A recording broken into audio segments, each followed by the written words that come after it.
Hi. So often your business processes will touch multiple systems like S/4HANA Cloud and SuccessFactors. So how can SAP make it easier for you to develop extensions touching so many systems?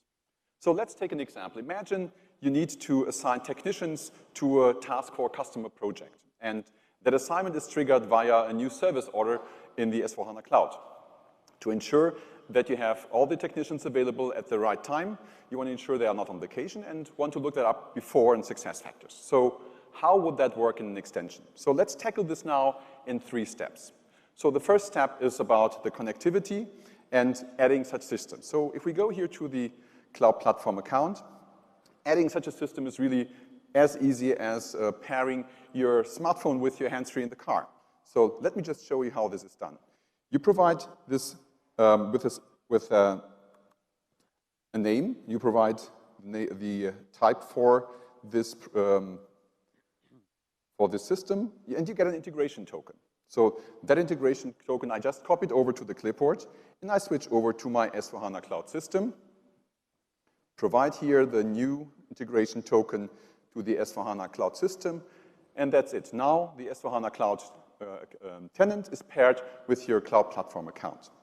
So that's done. So the next thing is how we connect now to the APIs of those systems. You see I already prepared the access to 2 APIs from the S/4HANA Cloud system, as well as to the event bus.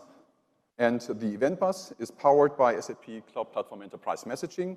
And what you see here is, on the one hand side, the client for the incoming events from the S/4HANA Cloud system, and another client for our extension that we want to build with the receiving and emitting events from our extension. And with that, we already have accomplished now the first step, and now it's the second step to develop the data model for our extension and expose it to our user interface.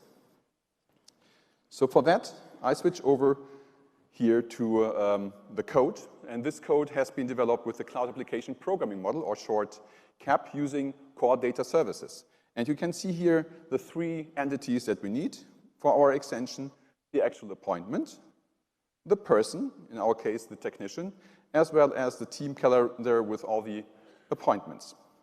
So the entity is done, meaning the persistency. The next one is to expose now those entities as a service, as an OData API to your user interface, and that's all you need to do, right? So taking the entities, telling them if it's read-only or write, and that's it. No further code is needed, and you know what? We are already done with our second step.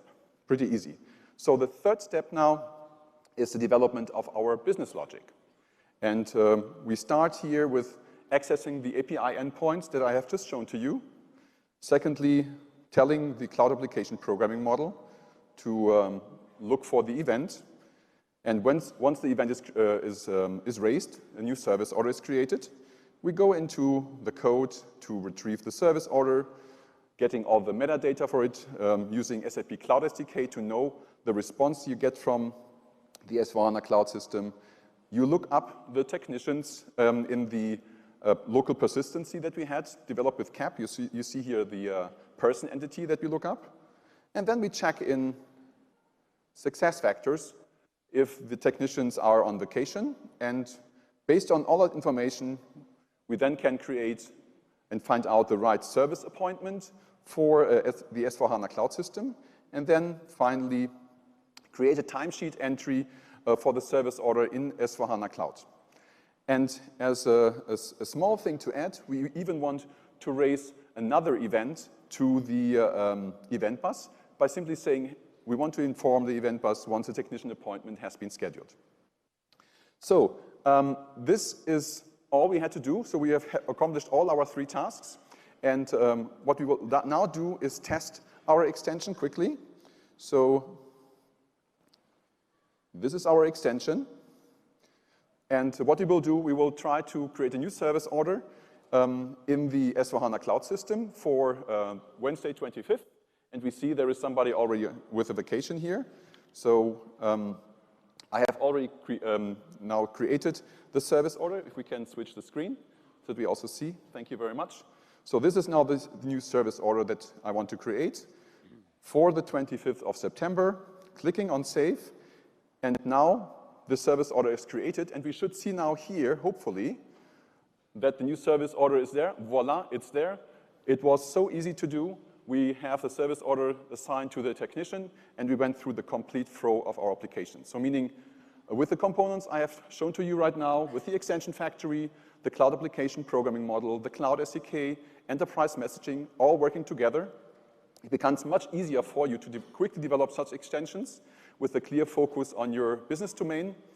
If you want to learn more about what I have just shown to you, check out the Developer Garage, check out the various lecture and hands-on sessions that show you how this really works. And handing back to Jürgen. Thanks, Jürgen. Rui, thank you so much.